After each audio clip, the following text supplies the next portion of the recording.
What's up, guys? Hope you're doing well. I want to share one way that I've been encouraged that God has used me, and it is in tandem with my wife, and that's through premarital counseling. We've gotten to be a part of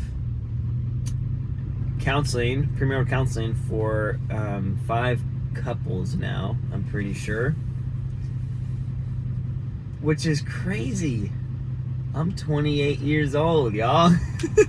Like, it's just awesome. I mean, tangentially, it's also an encouragement and a testimony related to Megan and I deciding to get married young, which I don't think I've actually shared a lot about the decision making process there.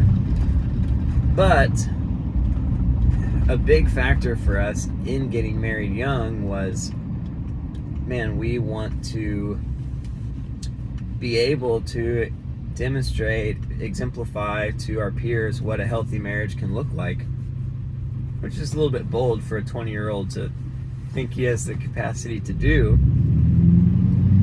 But, you know, a lot of people that we knew, and we knew of hundreds of people, like everyone does, that goes to Texas A&M, a huge state college.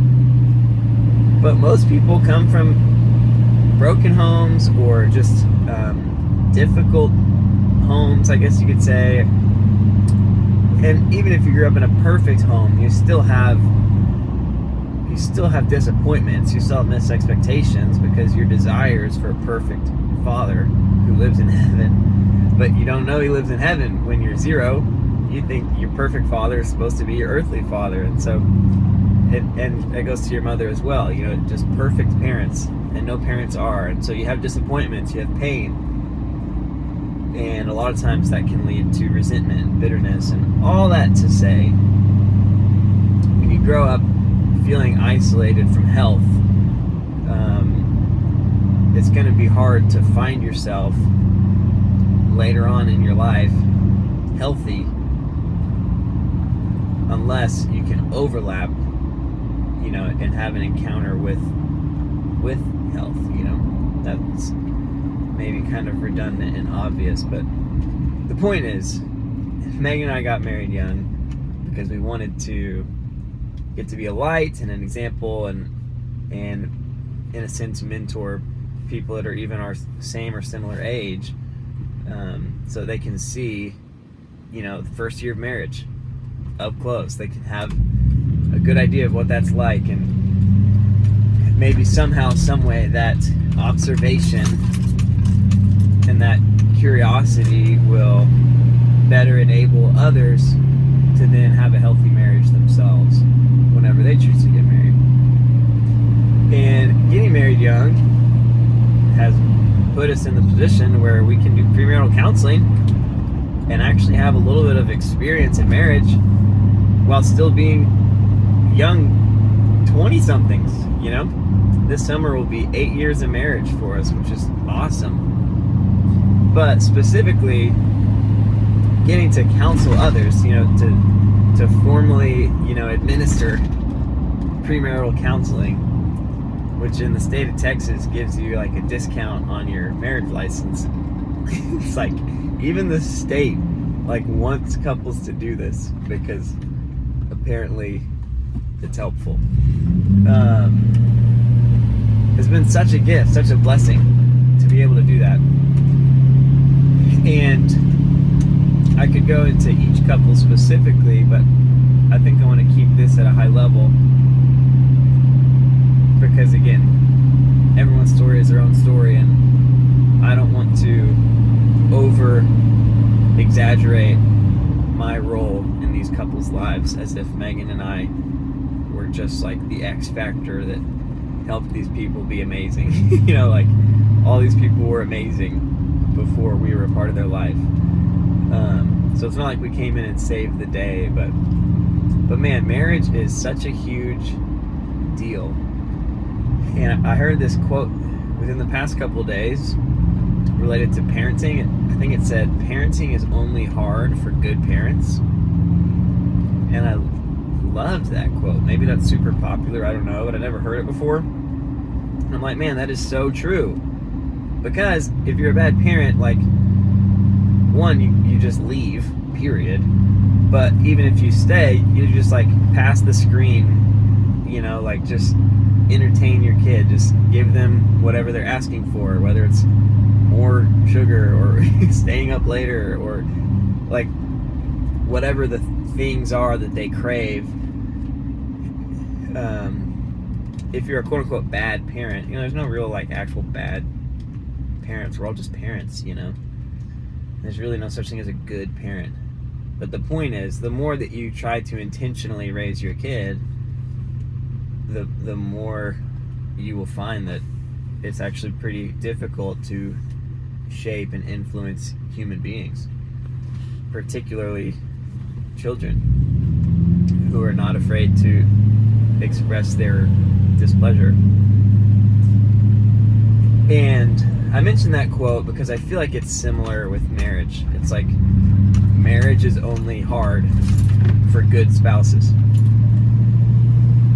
And in a lot of ways, marriage feels really easy for good spouses. Like, I would say the first 4 or 5 years of Megan's and my marriage felt like a honeymoon, which I don't think Megan shares that feeling. So, you know, I'm just a little bit out of touch probably. But it wasn't like incredibly difficult by any means. Like, we did not have a fight, you know, like we were vibing. And the past 4 years have not been like just so terrible. It's just like we moved to Arkansas to plant a church, we started having kids. Like, those things took their toll on the honeymoon feeling. And it's like, oh no, we're working now, we're earning this. I realized I need my phone to deposit in the ATM, so we're gonna finish this video first and then swing back around. But what am I saying? Marriage is only hard for good spouses. Yeah, I think culturally marriage is like, hey, you fall in love, you get married.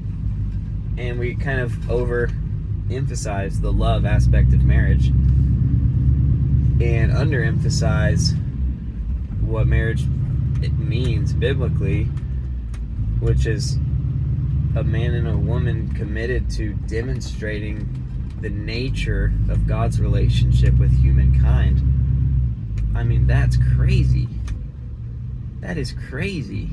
The pressure associated with that and the difficulty of truly intertwining your lives, actually, like, not just like keeping a scorecard, not just a tit for tat compromising, but like an actual, like, allowing yourselves to be transformed by one another, to be molded in a way that better synergizes and complements and fits the other in the context of y'all's relationship, rather than just being business partners or, you know, living agreeably with each other, respecting each other's priorities and giving each other space while still overlapping a decent amount. Like that, and then just like pursuing, you know, career and success and influence and beauty and money and whatever like other goals you had in life. Just keep doing that, but then just kind of have a spouse. Like, that is not a difficult way to do marriage. It's difficult to be married happily that way for your whole life, and most marriages don't last for people's whole life, right? And so it's not hard to be married if there's no utter abandonment, commitment, and surrender of oneself for the other person. But it's difficult for marriage to thrive that way because that's not an accurate representation of Christ in the church. It's not the way that relationship goes, and we know that marriage is supposed to model that higher relationship. And this is all kind of not directly talking about premarital counseling, but this is why us getting to do premarital counseling has been such a blessing for us.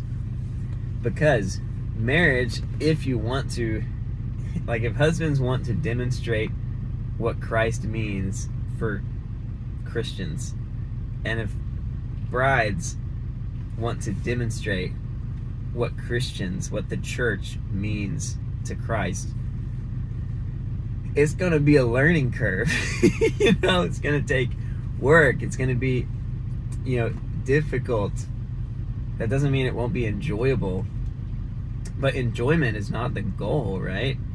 Literally, guys, in my ancestry, in my cultural roots, the Texas winds, the Windish people, dating back 12 generations to, I think, Lusatia, this name of this random place that was taken over by Germany. Anyways, guys, brides on their wedding day would wear black. They would wear all black as a picture of the hardship, the bitterness, this, like, the death that they will die every day in being a wife, in bearing children, and in raising their kids, and in homemaking. It's essentially like a funeral. Like, there goes your life as you knew it. You have to be married now. Like, and they weren't married against their will, but it was kind of like a necessary function of, you need to be provided for, and culturally you need to, you know, procreate, whatever these external pressures were to be married. But it wasn't this like, oh, happy, I finally get to be married. It's, I'm carrying my cross, and I'm obeying the word of the Lord, and I'm going to bite the bullet. I'm going to get married. Guys, I'm glad that we don't wear black anymore. I mean, the husband, I mean, I do wear black on my wedding day for me, in my tuxedo, but I'm glad that spouses, that wives, brides do not, because I think it's a more accurate representation that the wedding day, biblically, of Christ and the church, like the bride's wearing white, it's a glorious celebration, and, you know, presented to the Lord in purity, spotless, you know. But I mentioned those cultural ancestral roots just to highlight how I guess skewed we've gotten, how far on the spectrum we've gotten towards marriage is about self-gratification. It's about my own pleasure, my own enjoyment, my own love and infatuation for the other person. But historically and biblically, that's not what it's about. Those can be like good things to experience, you know, like you would rather it be enjoyable than miserable. But even if it's miserable, will you be faithful, you know? It's like, to think that every marriage is just gonna feel like, you know, skippy-doo-dah day is analogous to thinking that everyone who follows Jesus is going to be rich and never have any medical problems, and life is always going to be perfect for them, and just a classic health and wealth gospel fallacy. It's like, no, we know that there's going to be a wide range of experiences that people are going to have on this earth, even if they follow Jesus. Like, it's not a get out of jail free card. But marriage is not a like life and happiness forever. You'll never feel lonely or be in pain again. It's in no way more or less likely whether you're married or not. You know, it's not to fill a void in your own emotional wholeness, but it's to demonstrate to the world what Jesus is like, and what it's like to have a relationship with him. And so, is that worth it? Are you willing to do that, even if it's not fun? But if you do it, if you actually give yourself to it, I bet it will be fun.